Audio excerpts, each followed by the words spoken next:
दोस्तों नमस्कार। आज फिर से एक नया विषय और नया विषय इंडियन एयरफोर्स। आपने ये सुना ही होगा, लेकिन उसके बारे में डिटेल जानकारी आप लोगों को नहीं पता चली होगी। तो आज इसकी बात करते हैं।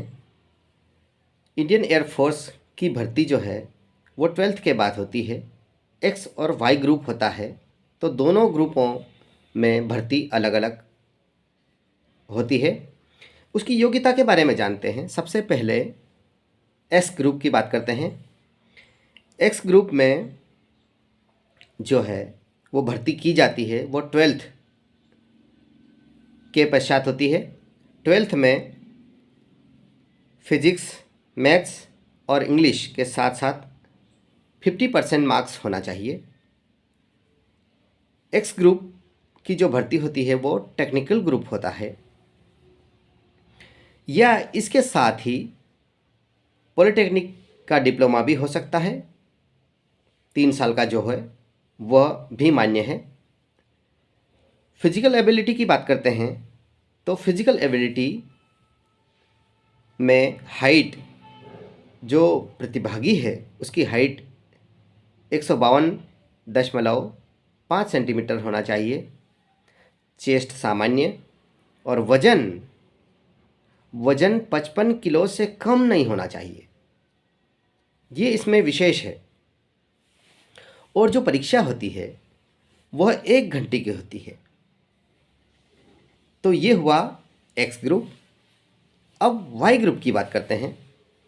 वाई ग्रुप में भी वही 10 धंधों यानी 12th 50% मार्क्स होना चाहिए और इंग्लिश मस्ट है।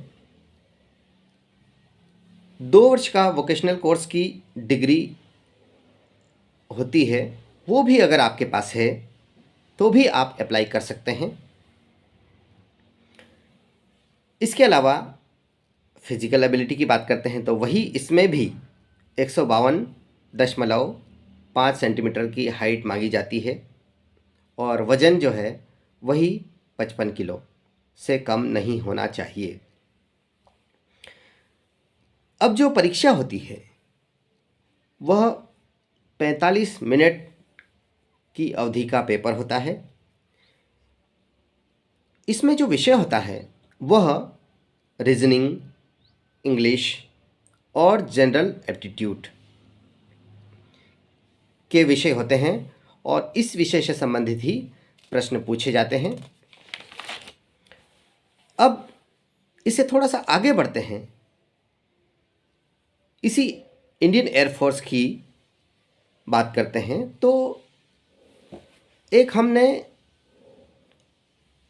12th के बाद सीधी भर्ती की बात की, लेकिन अब जो है हम एनडीए के माध्यम से कैसे इसमें प्रवेश ले सकते हैं या कैसे अपना करियर बना सकते हैं उसकी बात करेंगे। तो इसमें जो है एनडीए भी 12th के बाद होता है और इसमें अपना हम करियर बना सकते हैं। एनडीए के माध्यम से जो चयन होता है वह टॉप लेवल के अधिकारी बनते हैं इसमें, और इसकी योग्यता वही एनडीए में जाने के लिए 10 धंधों, साइंस, फिजिक्स, मैथ्स, इसका जो परसेंटेज होता है वो 60% होता है। 60% अबाउ होना चाहिए जो भी कॉम्पिटिटर है उसके लिए। ये परीक्षा जो है वो साल में 2 बार आयोजित की जाती है और इसकी जो परीक्षा है वो यूपीएससी लेता है। अगर आयु सीमा की बात करते हैं तो इसकी जो आयु सीमा होती है वो 16.5 से लेकर 19.5 यानी कि 16.5 से 19.5 की आयु वाले अभ्यर्थी ही इस एनडीए में जा सकते हैं। इसके अलावा मेंटल फिजिकल हेल्थ जो है वो भी उत्तम होना चाहिए। एग्ज़ाम या परीक्षा का पैटर्न की बात करते हैं तो 2 पेपर होते हैं इसमें। मैथ्स और जनरल एबिलिटी जो पेपर होता है वो 900 अंकों का होता है। हिंदी या अंग्रेजी माध्यम दोनों में से कोई भी हो सकता है। 2.5 घंटे का पेपर होता है और इसमें जो है याद रखने वाली बात एक विशेष वो ये है कि इसमें नेगेटिव मार्किंग भी होती है और नेगेटिव मार्किंग का 1/3 नंबर काटा जाता है।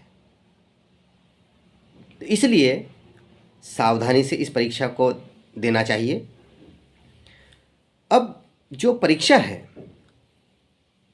उसके विषय की बात करते हैं। तो विषय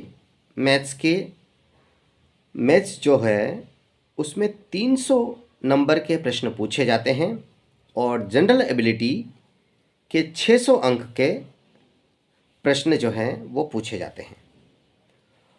दोनों पेपर में पास होने के पश्चात ही आपको इंटरव्यू के लिए कॉल किया जाता है और इंटरव्यू वहाँ होता है।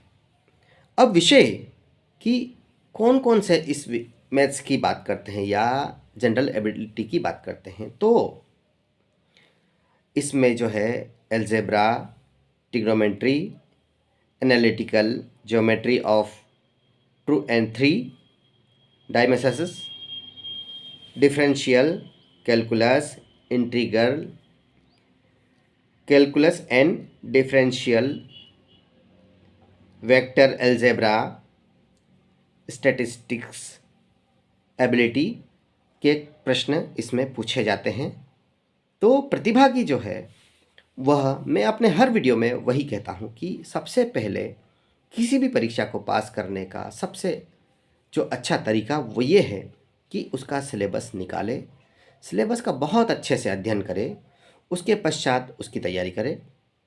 सिलेबस के निकालने के बाद में हम उसके संबंधित किताबें ला सकते हैं और उसके पश्चात में टाइम टेबल के अनुरूप अध्ययन करें और नर्वस नहीं हो, आप बिल्कुल अच्छे से तैयारी करें तो आप ज़रूर सफल होंगे। तो आज का ये विषय आपके लिए काफ़ी मददगार साबित होगा। मेरी शुभकामनाएं हैं। नमस्कार।